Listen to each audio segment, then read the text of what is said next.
नमस्कार दोस्तों, मैं हूँ राज शर्मा और आप देख रहे हो हाईवे नाइट। तो चलें दोस्तों, आज की कहानी की सफ़र पर। दोस्तों, ये अशोक की कहानी है। छत्तीसगढ़ के रहने वाले अशोक, जो एक कंपनी में काम करते थे और वहीं पर रहते थे। कंपनी उनको एक कमरा दे रखा था और जिसमें अपनी रात बिताते थे। वहाँ से उनके जो गांव था ना, 60 किलोमीटर की दूरी पर था और इसलिए वो उसी जगह पर रात में रुकते थे। दिन भर अपना कंपनी का काम करते थे और रात को कंपनी के जो कमरा था उसमें आराम करते थे। अब हर दिन आना जाना गांव से संभव नहीं था, 60 किलोमीटर की दूरी थी। तो हफ्ते में जब शनिवार जब होता था, संडे की छुट्टी होती थी उनके ऑफिस की, और तब शनिवार को शाम को अपने गांव के लिए निकलते थे। तो हुआ क्या था उनके साथ में, चलिए इस घटनाक्रम को जानने की कोशिश करते हैं अशोक जी के ही शब्दों के द्वारा। दोस्तों, मेरा नाम अशोक है।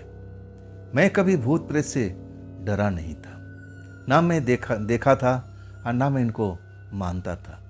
पढ़ा लिखा इंसान था और मैं कभी भी अफवाह पर ध्यान नहीं देता था। हमारे गांव के लगभग 2 किलोमीटर के पास में एक ऐसी जगह थी जहाँ पर गांव वाले बताते थे कि वहाँ पर भूतों का बखेड़ा है, भूतों का जमवाड़ा है। कोई न कोई हमारे गांव का लोग एक किस्सा को दोहराते थे कि हमने भी देखा। लेकिन हम लोग अकेले नहीं थे, साथ में कोई न कोई था, तो हम लोग सुरक्षित घर आ गए। लेकिन उनका कहना था कि जो भी इंसान रात को उस सड़क पर, उस रास्ते पर अकेले आता है तो उसके साथ में बहुत कुछ बुरा हो जाता है। लेकिन मैं इसे अफवाह ही मानता था। मैं तो शनिवार को रात को शहर से निकलता था और 10 बजे तक अपने गांव पहुंच जाता था। तो मेरे साथ में ऐसी कोई घटना अभी तक घटी नहीं थी। ना तो मैंने भूत को देखा था, ना चुड़ैल को देखा था। मैं तो इन बातों पर यकीन ही नहीं करता था।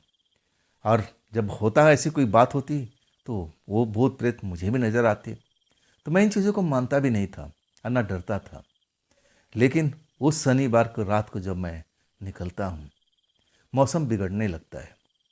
मैं तो 10 बजे तक अपने घर पर पहुँच जाता था, लेकिन आज जब मौसम बिगड़ गया, बारिश होने लगा, तो मुझे एक सुरक्षित स्थान पर रुकना पड़ा था। और जब तक बारिश बंद होती है 2 घंटा के आसपास देरी हो चुकी थी। जमकर के बरसात हुई थी। मेरे घर से बार बार फ़ोन आ रहा था। मेरे छोटे भाई बार बार कह रहा था, भैया कहाँ रुके, बारिश में हो क्या, देखो सुरक्षित रहना, भीगना मत ना, तबीयत खराब हो जाएगी। मेरी माँ, सब कोई चिंता करता था। हर आधे घंटे पर मुझे फ़ोन घर से आता था, कहाँ तक पहुँचे, कहाँ तक पहुँचे। मैं अपना लोकेशन बता देता था कि देखो यहाँ पर आ गया हूँ, यहाँ पर बारिश की वजह से फंसा पड़ा हूँ। जैसे ही बारिश खुलेगी, बंद होगा, मैं जल्दी से जल्दी घर पहुँचने की कोशिश करूँगा। लेकिन बहुत देर हो चुकी थी। मेरे घर से ना जाने कितनी बार फ़ोन आ चुका था, अब कहाँ हो भैया, अब कहाँ हो। तब मैं बताता हूँ कि बस बारिश बंद हो चुकी है और मैं निकल चुका हूँ। 12 बज चुका था। इतना लेट में कभी हुआ नहीं था जितना आज बारिश की वजह से हुआ था। मैं अपने घर के परिवार के लिए कुछ न कुछ लेके जाता था, जो मुझे डिमांड करते थे, जो लोगों का पसंद में आता था। मेरा भाई, मेरी छोटी बहन अब कोई ना कोई चीज़ मंगाया करते थे शहर से। उनके लिए कभी मिठाई, कभी बर्फ़ी, ऐसी ऐसी चीज़ें मैं ज़रूर अपने बैग में रख कर लाता था। और उस रात भी अपने बैग में ऐसा ही कुछ सामान रखा हुआ था। जब मैं अपने गांव के उसी इलाके में पहुंचता हूं, और तब तक मैं बता रहा हूं ना, 12:15 के आसपास का टाइम हो चुका था। वहां से मेरा गांव 2 किलोमीटर का दूरी पर था। आज जिस रास्ते से मैं निकलता था वो रास्ता कच्चा था, लेकिन शॉर्टकट था। उसमें पानी भरा हुआ था। अब मुझे पक्की रोड से निकलना था। एक थोड़ा सा घुमावदार रास्ता था, थोड़ा टाइम जरूर लगता था, लेकिन मुझे लगा कि चलो, इस रोड पर तो लोग बाग अफवाह फैला रखे हैं कि यहाँ पर आत्माएं भटकती रहती हैं, चलो आज मिल भी लेते हैं। मैं हंसी मजाक में अपने मन में सोचता हुआ निकल जाता हूँ। हाँ, अभी तक रात के टाइम जब मैं शहर से आता था तो ये पक्की रोड से नहीं आता था। जो शॉर्टकट रोड था, कच्चा रोड था, और उसी से मैं आता जाता था। उस रोड पर ऐसी कोई बात मुझे अभी तक देखने को नहीं मिली थी। लेकिन आज मेरी किस्मत खराब थी, बारिश हो चुकी थी, कच्चा रास्ता पानी से भरा हुआ था और तब मैं उस रोड पर, पक्की वाली रोड पर आ जाता हूँ। आज जैसे ही मैं वहाँ से आगे निकलने लगता हूँ और तभी मुझे लगता है कि मेरी बाइक एकाएक भारी होने लगी है, वजन होने लगा है। मुझे महसूस होता है तो आखिर बाइक अचानक क्या हो गया। मैं बाइक को रोक लेता हूँ, जबकि मुझे रोकना नहीं चाहिए था। मैं खतरा मोल ले लेता हूँ। लेकिन वहाँ पर मैं सब अपने बाइक को देखता हूँ, टायर में हवा है, चैन भी सही सलामत है। तो फिर बाइक इतना भारी क्यों चल रही है? इतना एक्सीलेटर का रेस दे रहा हूँ और तब जाके बाइक जैसे अब घिसिट रही हो, ऐसा मुझे अनुभव उस टाइम में हुआ था। और ये बात बिल्कुल परफेक्ट थी, सही थी। तब मैं बाइक को रोककर जांचना शुरू कर देता हूँ। सबसे बड़ी गलती मैंने कर दिया था। उस स्थान पर मुझे रुकना नहीं चाहिए था।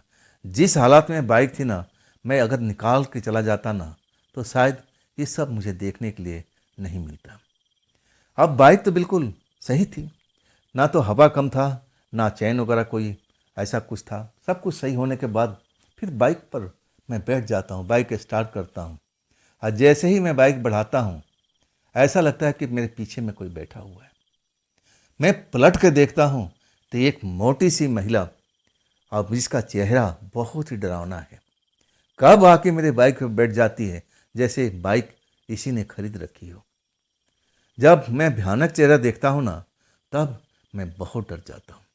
मैं भूत प्रेत पर यकीन करने वाला इंसान नहीं था, लेकिन जो मैं पीछे पलट के देखता हूँ ना तो मेरे होश उड़ जाते हैं।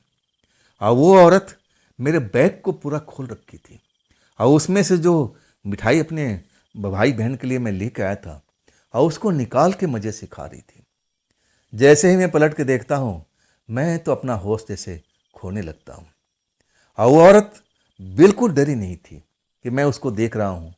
आप मैं एकदम ऐसा ब्रेक लगाता हूँ कि मैं खुद अपने आप को संभाल नहीं पाता हूँ, धड़ाम से गिरता हूँ। जैसे गिरता हूँ, उस औरत को कोई फर्क ही नहीं पड़ा था। वो आराम से एक जगह पर खड़ी हुई, अब मेरे बैग से जो मिठाइयों का डब्बा था अब ले करके उसको मज़े से खा रही थी। वो मुझे एक बार घूर कर देखा था और फिर अपने मिठाई में ध्यान लगा देती है।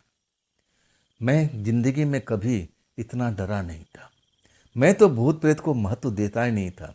मुझे तो लगता था ये सब कोरी अफवाह है, मेरे गांव के लोग ऐसे ही अफवाह फैला रखे हैं, भूत प्रेत में कोई दम नहीं है।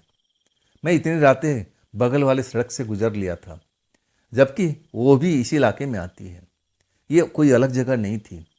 तो अभी तक मैं भूत प्रेत का सामना नहीं किया, और आज ये मोटी औरत, इतनी भयानक चेहरा देखने वाली ये औरत मेरा बैग में मिठाई का डब्बा निकाल चुकी थी, मेरे बैग पर चलती हुई बाइक पर बैठी नजर आई थी। मैं बहुत भयभीत हो गया था।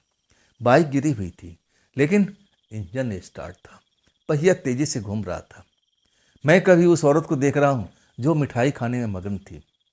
अब इसके बाद मैं धीरे धीरे बाइक उठाता हूँ। मेरी माँ ने कहा था कि बेटा, कभी भी ऐसे विपद में पड़ जाए, संकट में पड़ जाए, अपने घर का देवता को जरूर याद रखना। मैं अपने घर का जो कुल देवता थे, अब मैं मन ही मन उनका याद करने लगता हूँ। धीरे धीरे बाइक को उठाता हूँ और तब तक जब मैं बाइक पर सवार हो जाता हूँ और जब मैं पलट के देखता हूँ, अभी भी वो मिठाई खाने में व्यस्त थी। अब फिर मैं न आओ न देखा था, बाइक को भगा देता हूँ। वो एक बार जरूर देखती है, मैं उसको देखता हूँ, लेकिन वो मिठाई अभी उसके पास में बचा हुआ था। शायद वो मिठाई भरपेट खा लेना चाहती थी। मैं यही सोचता हूँ आज भी, अगर वो मिठाई मेरे पास में नहीं होती तो शायद वो मोटी औरत, इतनी डरावनी चेहरे वाली औरत मुझे क्या जिंदा छोड़ती। अच्छा हुआ कि मैं मिठाई लेकर के आ चुका था, और नहीं तो शायद मिठाई की जगह पर मैं उसके साथ में होता, वो मुझे खाती। मैं कुछ कर नहीं पाता। जब मैं अपने गांव के पास पहुंच जाता हूं, फिर मेरे घर से फ़ोन आता है, भैया कहाँ रह गए, कहाँ रह गए। मैं डरा हुआ हालत में था, मेरी आवाज़ नहीं निकल रही थी। और तब शायद मेरे परिवार को पता चल चुका था कि मैं कोई संकट में फंसा हुआ हूँ। वो मुझसे पूछते हैं, इस टाइम कहाँ हो भैया, बस बता दो हम लोग आ रहे हैं। मेरे गले से आवाज़ नहीं निकल रही थी, लेकिन मैं जैसे तैसे करके बताता हूँ मैं पक्की वाली सड़क पर हूँ और मैं कुछ नहीं बता पाता हूँ। अब मैं धीरे धीरे बाइक लेकर के चलता रहता हूँ। आखिरकार जब गांव की सीमा रेखा पहुँचता हूँ तब मेरे घर के परिवार, कुछ पड़ोसी लोग लठ लिए, टॉर्च लिए हुए और आते हुए दिखते हैं। तब तक तो मैं उस एरिया को पार कर लिया था। मुझे सही सलामत देख कर के मेरे भाई, मेरे परिवार के लोग खुश थे। पूछने लगते हैं कि आखिर हुआ क्या था। तब मैं पूरी कहानी बता देता हूँ जो मेरे साथ में हुआ था। अब जो हमारे पड़ोसी थे ना, वो कहने लगे कि तू मानता नहीं था ना अशोक, तू मानता नहीं था ना, तेरी नज़र में भूत प्रेत होता नहीं ना, तू पढ़ा लिखा था ना, आज देख लिया ना। मैं कहने लगा कि हाँ, आज मैं देख भी लिया और मान भी लिया। तब मेरा भाई छोटा वाला, भैया आपका बैग खुला हुआ है, आपका बैग खुला हुआ है। तब मैं कहता हूँ कि बैग खुला हुआ है इसीलिए मेरी जान बच गई है। जो मिठाई का डब्बा मैं आप लोग के लिए लेके आ रहा था और उस भूतनी ने वही मिठाई लेकर के खाने लगी थी। पूरी कहानी बता देता हूँ। अब मेरे भाई, मेरे परिवार के लोग बहुत डर जाते, लेकिन मेरा कोई नुकसान हुआ नहीं था उस मिठाई के अलावा।